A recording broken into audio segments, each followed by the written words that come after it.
writing task is to write a letter to family GP.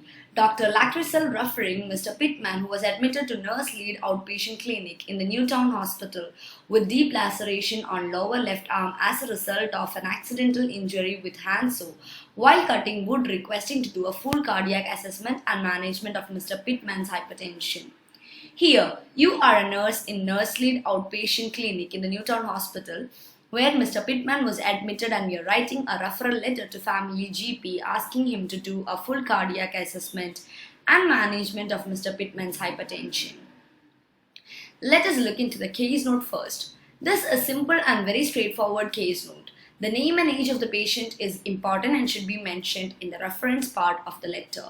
Here, not all the information are relevant and need to be mentioned in the letter. Since the letter is written to the family GP, the patient is already known to the doctor, hence you can avoid mentioning the patient's family job, habits and past medical history. Moving further, we can see a lot of dates along with some information. Even though all the information provided are relevant, you should take special care in organizing the information in an impressive manner so that the continuity of the letter is not lost.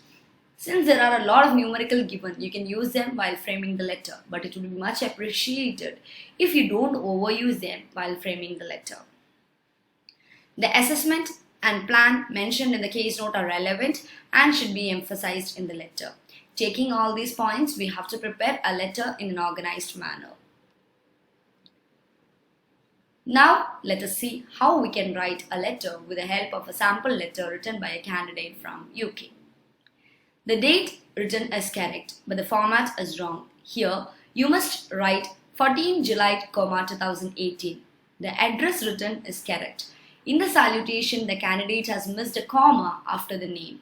In the reference, you must write it in a single sentence, that is RE, Mr. Waiter Pittman, 69 years. Moving to the introduction paragraph, I write to refer Mr. Pittman, who requires cardiac assessment and management at your service.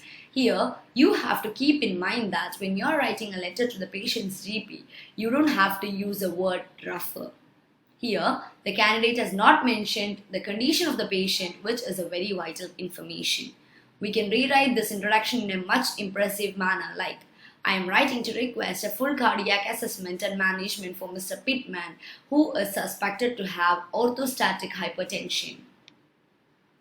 Moving to the second paragraph, Mr. Pittman was admitted to hospital with complaints of deep laceration on lower left arm. On admission, his wound was cleaned and sutured. Prophylactic antibiotics given for the patient. He was discharged from the hospital on 3/7/18. On the next day, he was admitted to the hospital with complaints of severe pain and mild hematoma. His pain was 8/10 on pain scale. Here, the words admitted and admission is repeating in the first two sentences. You can reorganize these sentences as Mr. Pittman was admitted to the hospital with deep laceration on lower left arm. His wound was cleaned and sutured and he was managed with prophylactic antibiotics. The second last sentence says, on the next day he was admitted, which is wrong because the case note says he complained about severe pain and mild hematoma while he was visiting the outpatient department for the wound management. Therefore, you can rewrite the sentence like, on his subsequent visit for his wound management, he complained about severe pain, which was 8 out of 10, and mild hematoma. Moving to the third paragraph, on observation, Mr. Pittman's blood pressure was 186/89 mmHg while sitting. His supine blood pressure was 190/86 mmHg. On the subsequent days, his blood pressure was still elevated, but his wound is healing well without infection. The patient is diagnosed as orthostatic hypertension. Here, the first two sentences should be clubbed together and placed at last of the previous paragraph. As on observation, Mr. Pittman's blood pressure was very elevated, 186/89 and 190/86 in sitting and supine position respectively.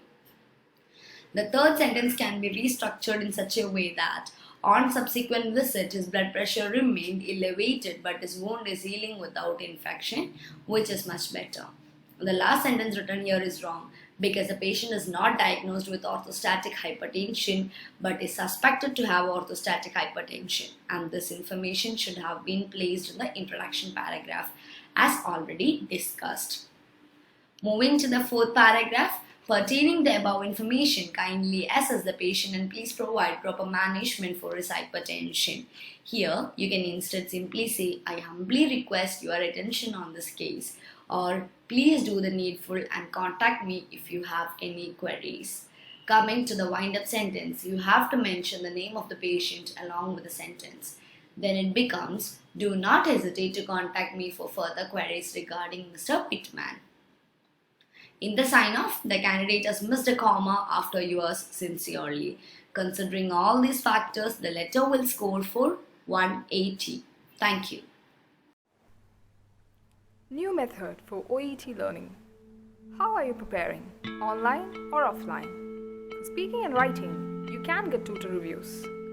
How will you be able to manage your reading and listening? How can you manage your self-practice easier than never before? Learn OET in Merlin's way. Most successful OET learning method from world's best online trainer. Chat now. mentormerlinexam.com